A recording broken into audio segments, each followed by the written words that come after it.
Hi, everyone. It is Monday, March 21st at 1 o'clock. Live. I'm host Nicole Lentini, and I want to thank you for your patience in us getting our live broadcast going. In today's broadcast, we're talking about the role of mobile technology in admissions. Campus tours work because they're an in-person experience where students are able to form a personal connection to a campus and student life by experiencing it firsthand. There's no replacement for an in-person guided walking tour with a current student. At the same time, though, it's not always possible for prospective students to travel to campus for this experience. As admissions teams strive to meet the needs of prospective students, they are leveraging technology and enhancing their communication strategies, and education vendors continue to innovate communication platforms in ways that individual admission offices cannot. We've got a great team with us today from Santa Clara University and Guidebook. I'm looking forward to speaking with them about their experiences with campus tour apps and the research that backs up the use of these products. But first, a few shout outs to the sponsors that make today's broadcast possible. Admissions Live is part of the Higher Ed Live network, offering viewers direct access to the best and brightest minds in education. Live broadcasts allow viewers to share knowledge and participate in discussions around the most important issues in the industry. Today's live viewing experience is powered by Maestro, the premier marketing tech platform for broadcasters. All episodes of Admissions Live are free and accessible in the video archives at higheredlive.com and in podcast form on itunes.com. And I have a plug from Chegg that I will share down at the later portion of the show. Higher Ed Live is also produced by M. Stoner, a marketing and communications firm that works with education institutions on branding, strategy, web design, and more. Do you agree that marketing research is one of the most important components of a brand strategy project? Without a solid understanding of how your audiences currently perceive your brand, it's difficult to strike the right balance of reality and aspiration in evolving your brand positioning. M. Stoner's upcoming free webinar on March 22nd, tomorrow, will outline strategies and methods for conducting brand research at education institutions. They'll focus on research techniques that will help you gain a real understanding of people's perceptions, beliefs, and behaviors. We're tweeted out a link earlier where you can learn more and sign up. So I'm very excited to welcome my guests. If each of you want to just take a moment to share a little bit about yourselves, your history in education, and your current position. So Grace, why don't you kick us off first? Perfect. So I'm Grace Hartman. I'm Senior Associate Director of Undergraduate Admission at Santa Clara University. I've been in higher education in admission specifically going on 9 years this year. I spent my first 5 years in higher ed at my alma mater, Notre Dame de Namur University in Belmont, and I currently oversee all aspects of our visit program, including our 50-plus person student ambassador program, our overnight Shadow SU program, and every campus visit that comes through our office. Fantastic, keeping you busy. Awesome. How about you, Trent? Well, hello everyone. My name is Trent Sandless. I am the account manager for the EDU division with Guidebook. Prior to my role here with Guidebook, I was the campus visit coordinator for my alma mater, Texas Wesleyan University in beautiful Fort Worth, Texas. And there I had the privilege of managing the Golden Ram tour guides, around 15 to 20 students. And then also assisting with the launching and implementation of our preview days as well as our admitted student days, and then somewhat of a hand in the orientation process as well. And I was there for 2 years doing that before I joined the Guidebook team. Fantastic. It's always nice when somebody from that side of the desk can bring an experience on the other side of the desk from their past experiences. That's great. Definitely. All right, how about you, Aaron?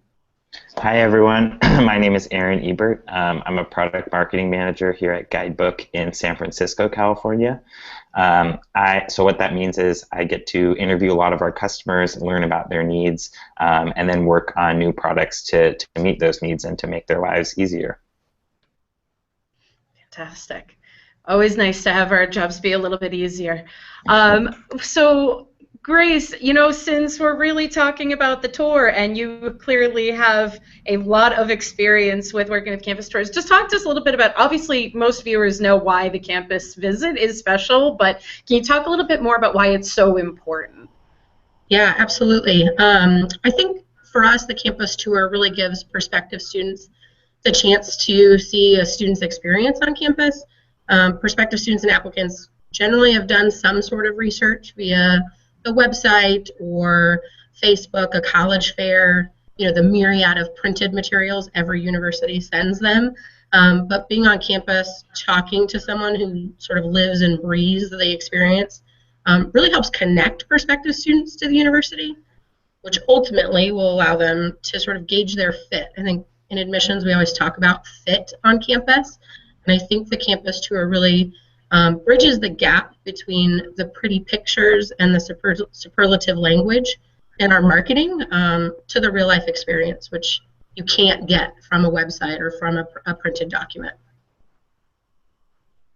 Definitely. And I mean, printed materials can sometimes be misleading, right? You can have this beautiful building and make it look like it's trees around it, but it might not actually be. Absolutely. Absolutely. Yeah, and just, being able to see a residence hall and things like that, it just changes the ultimate sort of decision-making process for them.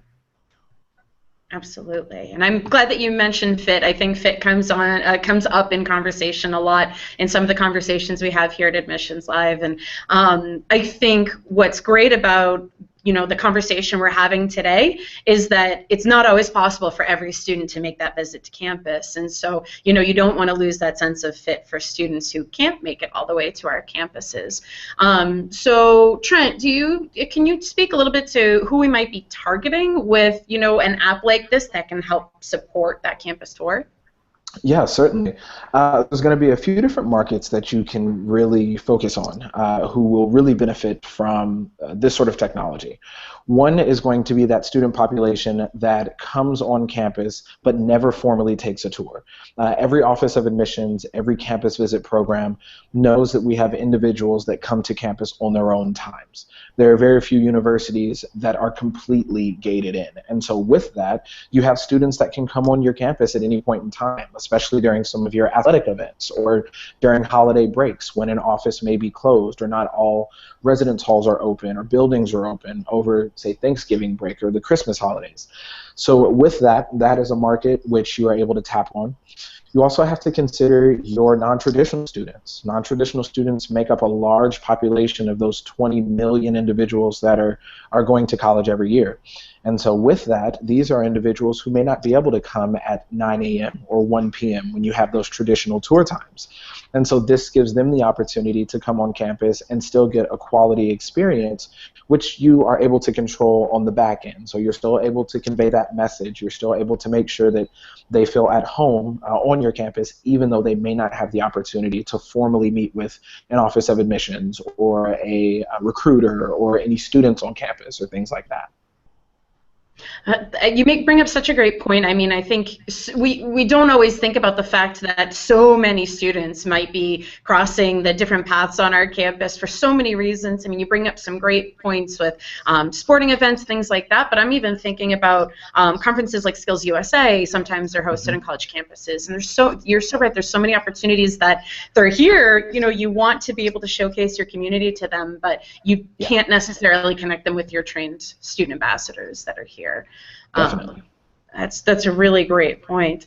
And I love the idea that Guidebook is kind of bringing that supplemental way to be able to still give, like you said, kind of a little bit more branded information, but information that is not going to be misleading from, you can see a building and not have any understanding of what it's for, but if you have the support in place, then you can understand, oh, that's a residence hall, there's some history here.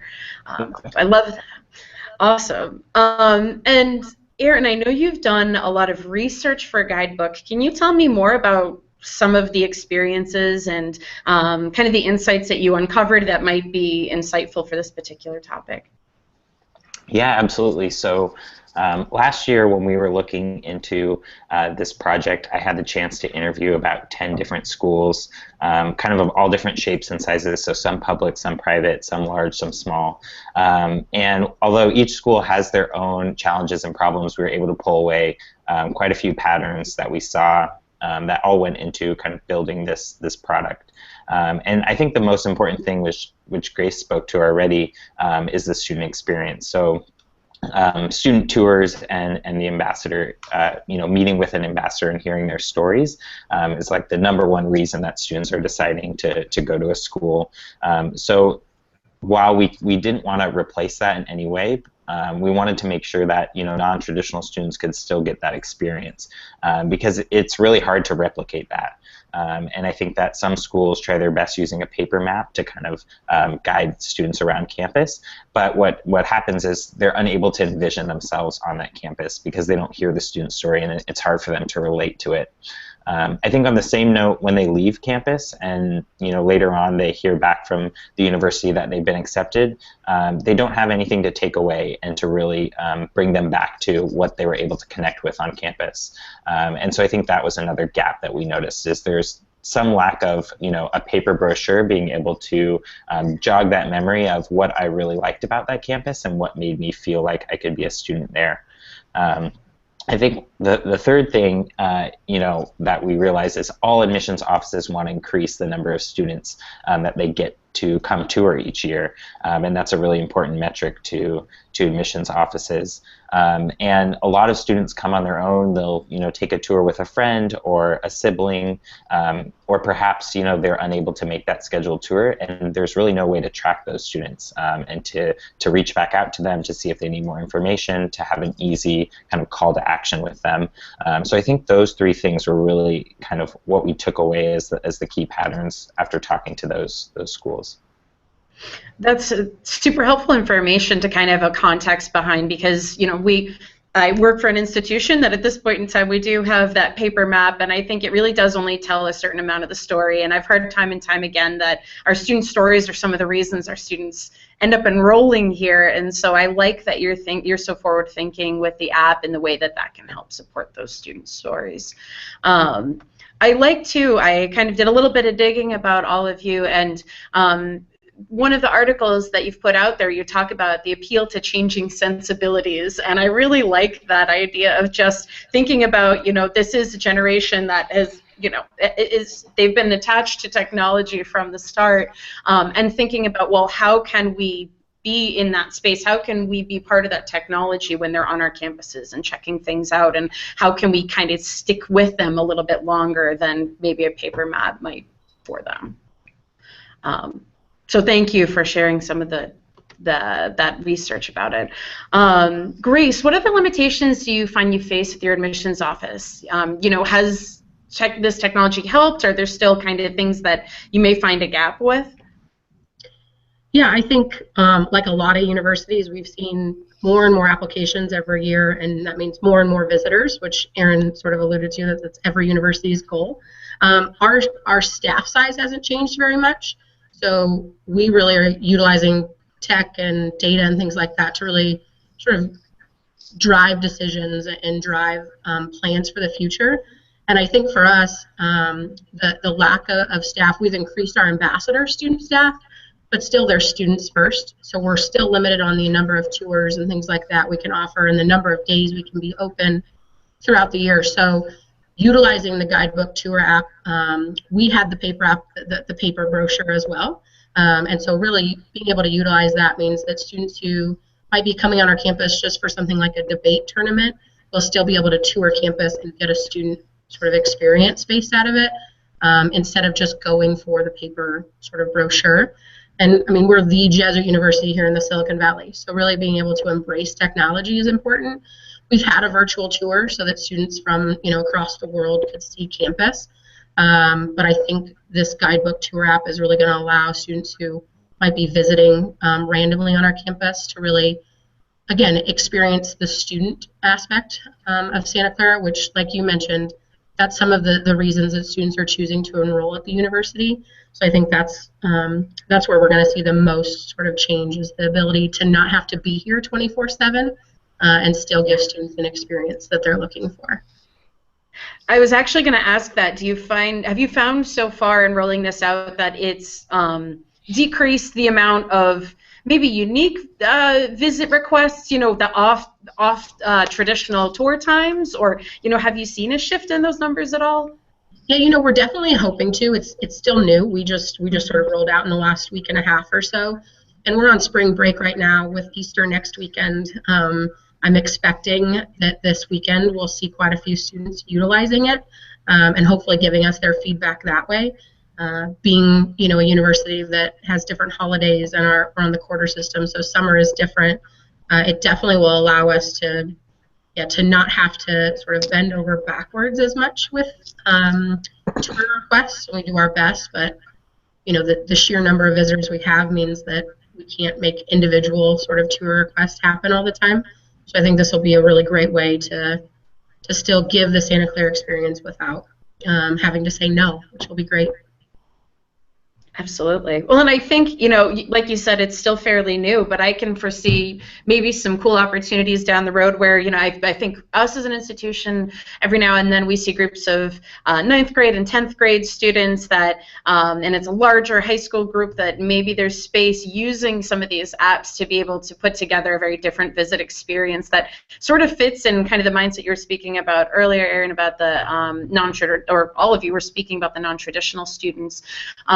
But also just kind of putting more information out there so it's not draining the kind of the life of a current college student who's working hard to give tours on a regular basis anyway. So I think there's some really cool opportunities down the road there. Fantastic. So, you know, I think a big question a lot of people might be asking about all this is, can mobile technology really simulate a real campus experience? So I don't know if any of you feel strongly enough to jump on that question first. I'd love to hear from all three of you in some capacity. It looks like Trent maybe wants to go first. First, I kind of have to echo the same sentiments that Erin mentioned earlier, where by no means did Guidebook want to replace the actual campus visit. There is no replacement for the actual campus visit. That's just kind of rule number one. There is nothing like getting a student on your campus, having one of the phenomenal ambassadors that you have that have been trained on how to answer those tough questions, how to make them feel at home, how to get them acclimated to the way of life on your campus. There's nothing to compare that to besides another experience just like it. But when the question comes about of whether or not mobile technology can work on a campus and whether or not it can provide that real experience, I would say yes. And one primary reason for that is because of the way that you are able to control the content which is put out. So generally, if we think about working with different departments on campus, whether it's working with your marketing department or working with housing or whatever the department is, if there are certain aspects that you want to come across a certain way, if you aren't writing those, then they are going to write them. And they're going to write them in a way where the wording is going to be best for whatever department it's associated with, whether it is overall university wording as opposed to department specific or whatever the case is. So the benefit with this is you can promote the message in any way, shape, or form that you would like within this mobile solution. So you have the opportunity to not only tell student stories and involve those students and give them that impression of a real experience as if an ambassador is there, but you can make sure that they are feeling at home as well, because you can put in different student stories, which means if I am an engineering student coming on campus, if I have an ambassador who is an engineering ambassador, they can click on that student story and listen directly to that. So it gives you the opportunity to still get across that message that you want to get across, as opposed to just a generic message which is coming across that way. So it by no means can replace the overall campus tour, but it certainly can touch on all of the same points that you would like to be touched on, as if that student were getting a walk around on their campus. Fantastic. Thank you. I think that makes a lot of sense, and I think it's appealing, probably, as we were speaking about, to kind of the larger goals of the institution. Erin, do you have anything to add to that? And then I'm going to go to Grace last. Yeah, definitely. You know, I think one thing that Grace kind of made me think of when she was talking about the number of students applying increasing while their staff didn't increase, and, you know, data and metrics being really important.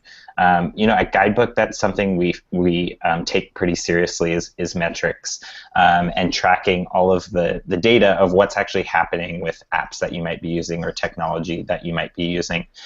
So I think, you know, making sure to go back and really utilize those and look at, you know, where are students dropping off. In a paper map, it can be hard to see, you know, what students are visiting. Actually, it's impossible. But with, you know, a mobile app where you can say, okay, this student went to the library, they went to this dorm, but they skipped some of these different locations, you can go back and reevaluate and say, you know, why are they missing those locations? How can we change the process a little bit? I think other insights such as, where are they downloading the tour? Are most of these students coming to campus and downloading it? Are they downloading it at different areas around the U.S. where the campus isn't located, so perhaps they're using it as an additional resource later on? I think that can provide a lot of insight as well to learn a bit about, how far are students traveling, and when are they really evaluating your campus. And so I think using those metrics can be valuable to make decisions to help improve the tour continuously, and to make sure that you're meeting the needs of all these different, non-traditionals and traditional students who are looking for this new way to tour a campus, and who are so used to being on their phones that that's the first place they go when they're trying to make one of these decisions or further evaluate a school. That's such a great point, and you're bringing up so many things I hadn't even thought about with some of these apps. But it's so easy to think of what are they going to lose from not having the traditional tour, that it's you can almost miss those great points that you're sharing of what you can gain from an app like this, like those numbers that you can really track what's happening with your students. So thank you for sharing that great point. Grace, anything else to add there? The only thing I was going to add is going back sort of to what Trent and Aaron said about the student stories and being able to, make some changes sort of on the fly. Is we're really looking forward to being able to offer tours in different languages. So not only can our international students be a part of it, but also, here in the Bay Area, it's sort of a pretty diverse environment. So we have a lot of families who, English is a second language even for their students. So not having to translate, being able to have their parents go through and listen to a tour in a different language, in their native language, would again help bridge that gap and see the fit and really engage students and families on our campus. So we're looking forward to utilizing that piece as well. That is really cool. How many different languages do you foresee being able to have it translated into, or what is that going to look like? Yeah, what we're hoping to do is still utilize our student ambassadors, and so we have quite a few that.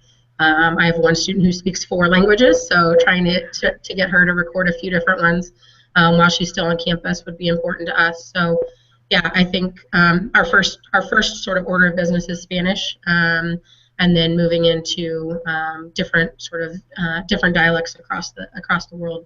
So we'll see how many Guidebook can let us add in there. I think we're going to be the guinea pig for that. So it'll be fun.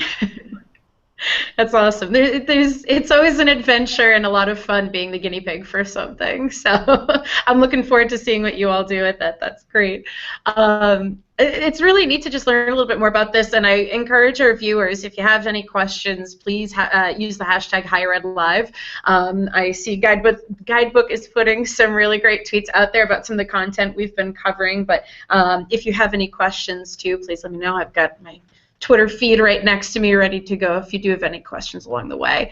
But as we're nearing the top of the hour, I do just want to think about kind of a sense of time, I guess, that this might take for an admissions office to be able to make a transition into being able to offer this to sort of supplement the tour experience, an on-campus visit experience, I should say. So could any of you speak a little bit to kind of what the whole setup to move in this direction looks like, kind of how much time, how much materials need to go into making this a reality on a campus?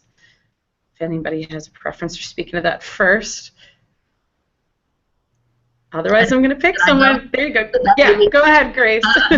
So, we started the implementation process right during our regular decision reading time, sort of towards the end of our early action, early decision, Christmas break, and then came back and started full throttle. So I think from my perspective, it was a really busy time for me specifically. And so this was something where I just had to set aside, really it was about 5 hours across the span of a little bit of time, but really once I focused in, it didn't take long to upload the sort of the information that Guidebook needed, and Guidebook was extremely helpful in sort of holding my hand through the whole process. I didn't have a design team to help work with me, so they helped do that. So, if I was going to do it again, I think I might not pick the same time frame to do it, but it was definitely doable, and not something that, caused major anxiety or anything like that. I had previously worked with Guidebook, so that was helpful to have a little bit of background, but Aaron and Elliot from Guidebook were wonderful in helping sort of work through that. So it's definitely not something that you're just sort of thrown into. It's definitely a supported sort of environment and really user-friendly in a lot of ways too. It's something that once you're in there, it's really easy to navigate and upload different things and move things around and all of that stuff. I think you sold me on the support when you said you did this during reading season. I think that alone speaks volumes to the support that you have. That's wonderful. Aaron, did you have something to add, having been the support for that? Yeah, absolutely. You know, one thing I would mention too is a cool thing about Guidebook is, you know, we're there to support you if you need it, and we really appreciated Grace, you know, putting in the effort during this time when it was just like so hectic for her. But I think that, you know, we're here if you need it, and if you think that building an app now makes a lot of sense, you know, based on your timelines and when you want to have it published and ready for preview days and things like that, we're here to support you. At the same time, you know, if this is something that you want to do on your own, we try our best to make it as easy as possible for you to kind of build these apps on your own and learn the system on your own, and support you along the way, but let that be something that you do. I think one common misconception is that, you know, building an app just takes a ton of time and it has to be perfect the first time. And I think it was really interesting to see Grace kind of experience that, you know, once she was able to sit down and work on it, it wasn't too heavy of a time commitment, and that it's super easy to edit along the way. So, you know, Grace has mentioned putting in multiple languages. I think another thing that we've discussed is, you know, having different types of ambassadors record tours as well. So right now, you know, they have, I believe, a business major and a theater major, but maybe later on they'll want to add, you know, an engineering major or a different type of student on campus, and that's easy to do, and Grace can do that fully on her own. In the same vein, you know, if construction happens on campus, and I know Santa Clara is growing quite a bit, she's able to adjust the tour route and publish those updates. So it's really a great tool to, you know, try and put some time in and use, and then again reevaluate and keep changing and making it better. And I think that, you know, taking the time to learn the system and learn how Guidebook works is really to your advantage, because you can continue to improve on it. And I think, you know, that's what Grace has done. So I'm really excited to see, you know, what changes she makes throughout the year and what she's able to learn from how students are taking it and the feedback that they're getting right within the app. That's wonderful, and that's huge to be able to hop in and change things, because I know with some different partners, strategic partners that you can have in higher education, it feels like it takes a month or 2 months or longer to get some changes published. So the ability to be able to hop in there and change it so easily is a really wonderful thing, and I'm sure Grace has already been appreciating it, even just barely having launched it not too long ago. I see her nodding enthusiastically there. So we're kind of nearing the top of the hour, but I guess my kind of broader question is, you know, where do you kind of hope all of this goes? You know, it seems a fairly new idea in higher education to be able to do apps like this, but it seems like it makes a lot of sense. You know, I guess you at Guidebook can't speak too much to your plans down the road, but anything exciting that you're all thinking about implementing into these opportunities? And Grace, you know, do you have any hopes for the next few months? So Trent hasn't talked in a little bit, so I'm going to put him on the spot first. No worries. I know that our goal with any products that we launch here at Guidebook is to make sure that all of our users are having a phenomenal experience. So I think the one thing that we are great at is receiving feedback from our clients and making sure that if there are certain things that they are all asking for, that we implement those as soon as possible. And so in regards to this specific product, in a perfect world in my mind, of course everyone will use it and benefit from it. But I would really love to see the impact that it can have on campuses for their numbers, the impact that this sort of feature can have to avoid that dreaded summer melt that every admissions office unfortunately goes through, sort of that student engagement, keeping them involved, keeping them engaged, For those students that are coming to an earlier orientation, you can develop a specific tour so that you can invite them back in July so that they are staying engaged on your campus or things like that. So really making sure that the product has a benefit on really all sides, whether it is students before they are actually admitted, once they are admitted, afterwards, all of those things. So I would love to see, as we move forward, how we're able to benefit the clients that way. I love it. Fantastic goals to have. All right. Let's go, Aaron, and then we'll end with Grace. Okay, great. Yeah, I think just to kind of echo what Trent said, something we're really focused here at Guidebook on, especially on our education team, is the student life cycle and making sure that, whatever department you work on campus, you're able to reach your students mobily, because like we've discussed already, that's where students are these days. And I think people who are familiar with Guidebook know us for building orientation apps and, having that first experience right when you come onto campus and you start. And we've also, broken into some alumni apps and career services, several areas like that. So kind of extending past after you've graduated, you're looking for a job, things like that. I think our goal with tours was to get that extended even further on the other side. So before a student comes to campus, getting them familiar with Guidebook and those types of apps, and having this expectation that different things I learn about on campus are going to be available to me mobily. So my hope with it is that we're making this really easy for all sorts of people who don't have technical experience and who have jobs that are super demanding and take a ton of their time to build something and offer this additional form of communication and knowledge for their students that's easy to use, that's fun for them, and that they can really learn from it and continue to improve on. So that's kind of where I'm hoping Guidebook goes, and I think that was one of our hopes for this tours product.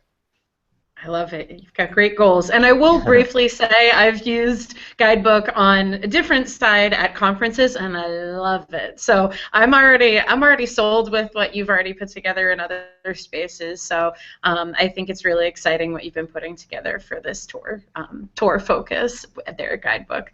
So all right, Grace, your turn. What do you think? What's your hopes for the next few months?